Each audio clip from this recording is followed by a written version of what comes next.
Howdy who, all my stock market gamblers. Welcome today. I'm Tall Mike. It's Friday, March 19th. What do we got going on today? Well, the Dow is down a couple hundred. The Nasdaq's up 100. It's really kind of a wash. But we're still in that upward trend. I think we're going to move higher. We'll see what happens. What I want to talk today about is the housing bubble. The housing bubble has been created once again by the Federal Reserve printing the money. But what I want to really talk about first is the unemployment rate. So they will tell you that the unemployment rate is around 6.4%, let's call it. That's what the Fed says. Well, just yesterday they came out with the new jobless claims, and well, it was 770,000 again. Now let's do some math. Maybe you can help me. Maybe you can do math better than me. The total workforce in the United States is about 160 million people. Okay, we've been losing approximately 800,000 jobs for a week for basically the last 50 weeks. Now, 800,000 jobs per week for 50 weeks. That sounds like 40 million to me. Now, 40 million is 25% of the 160 million in the workforce. I think the unemployment rate is around 25%, which is about the same rate it was in the Great Depression. So why are we not saying straight out that we are in a Great Depression now? Well, we're not saying it because we're printing money. We're printing trillions of dollars and we're handing it out to people. We're sending them stimulus checks.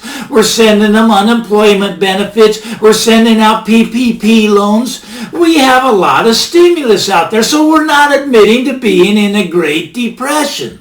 Well, let's talk about the housing market. Okay, so 1 out of every 5 people are not paying their rent right now. Now, that's somewhere between 20 million and 30 million people. Okay, now we got 4 million people that are on the forbearance program, which means they do not have to pay their mortgage for basically it lasts about a year. You don't have to pay for the next year. All right, but that's not all the people that are late on their mortgages. The people that are late on their mortgages is about 10 million.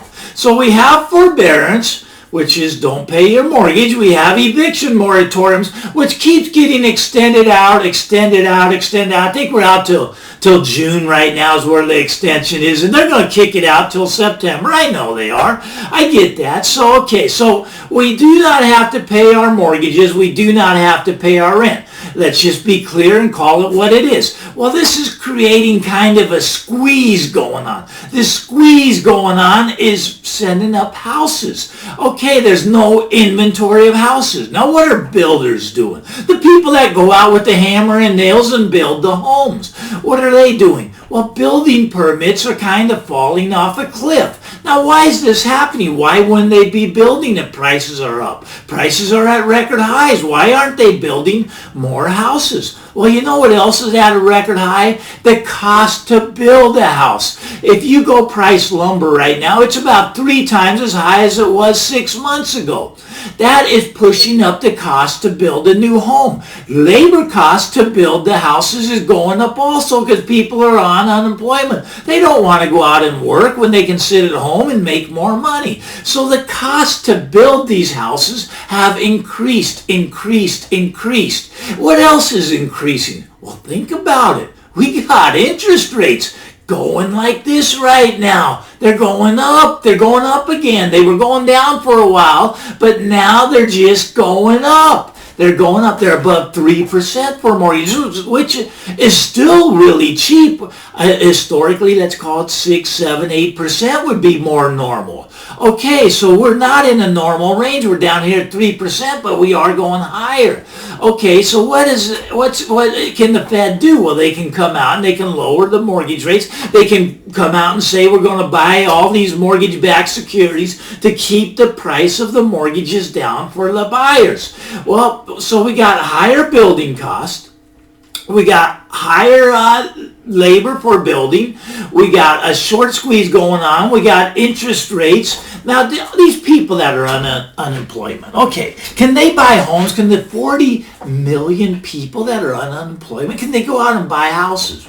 I don't think they can get a loan. I don't. Now, I have heard of, actually, this is kind of funny. I have actually heard of someone getting a refi on their house and pulling cash out based upon their unemployment income. Their unemployment income must be, much higher than their regular income, so they got a cash out refi on their house based on unemployment income. You can't make this stuff up. So what have we got? We got the supply of houses is being way down, record low. We got the prices of homes way high, record high. Now, what happens if interest rates continue in this upward trajectory?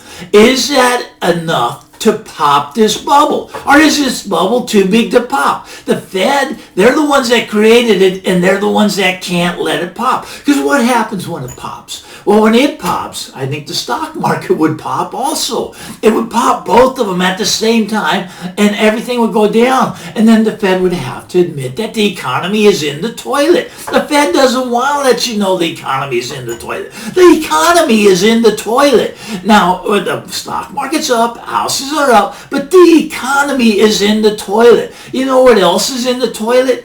Commercial real estate. Commercial real estate has popped. It's popped. If you have to sell a shopping mall right now, an office building right now, it's going for about 50 cents on the dollar. There just aren't any buyers. What do you do with the shopping mall now? No one's going into the mall to shop.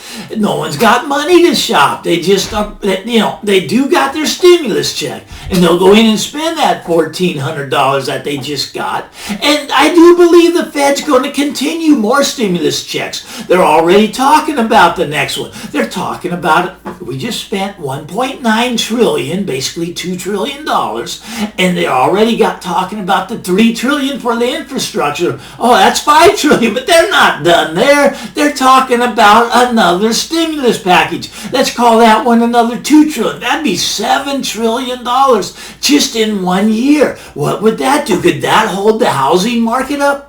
I'm not sure it can at some point. This bubble is going to pop, but this bubble's big. When it pops, oh my goodness, 50% might not be enough. We might come down 60, 70, 80%. But when's it going to pop, Mike? When's it going to pop? I'll tell you exactly when it's going to pop.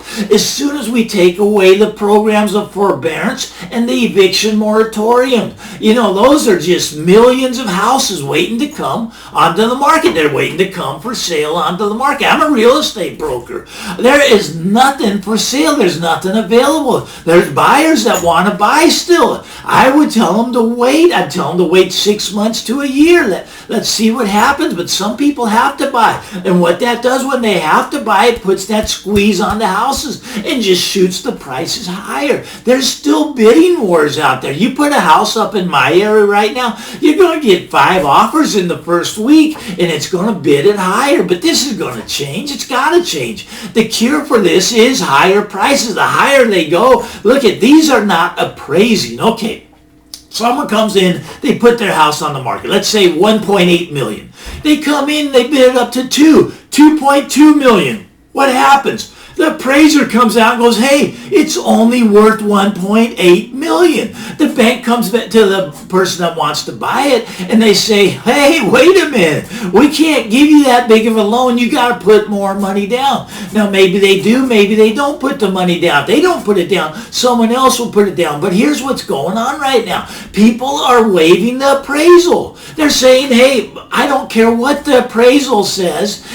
I'm going to just go ahead and buy it anyways. And that's how you get your offer accepted with multiple offer situations. You say, look, take my offer because I'm not even going to have the house appraised. I'm just going to buy it. I'll buy it. It doesn't matter what it appraises at. So they're kind of waiving the appraisals. This is crazy stuff going on right now. Now, what's going to cure this? What's going to cure this is the houses that keep going up, because the property taxes, they still got to pay the property taxes. On $1 million house, the property taxes are, $1,000 a month. Not $1,000 a year, $1,000 a month they got to pay. That's just property taxes. $2 million, that's, it sounds like $2,000 a month, $2,400. Wow, that's a lot of money just for property taxes. Eventually, this is going to crumble. It's going to crumble. Is this bubble just too big to pop, or are these interest rates going up going to be the pin that pricks the bubble? I think they are. You know, the Fed, they don't want these interest rates to go up.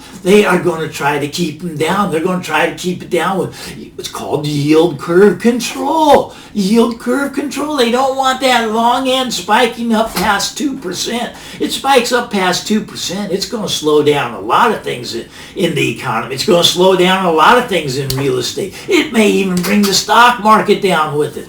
Just be aware of this. The bubble is big. It's going to pop. If you don't have to buy a home right now, you know, I'm a real estate broker. Most brokers won't tell you this. But if you don't have to buy right now, hold off for a year. Let's see what happens. Let's see how this all plays out. Anyways, I'm Tall Mike. I'm a stock market gambler. If you like this stuff, give me the thumbs up. If you really like it, punch that subscribe button. Just punch it. Anyways, get out there. Have a great weekend. We got March Madness going on this weekend. I love March Madness. Get out there. Have a great Friday. We'll talk again next week. Bye-bye now.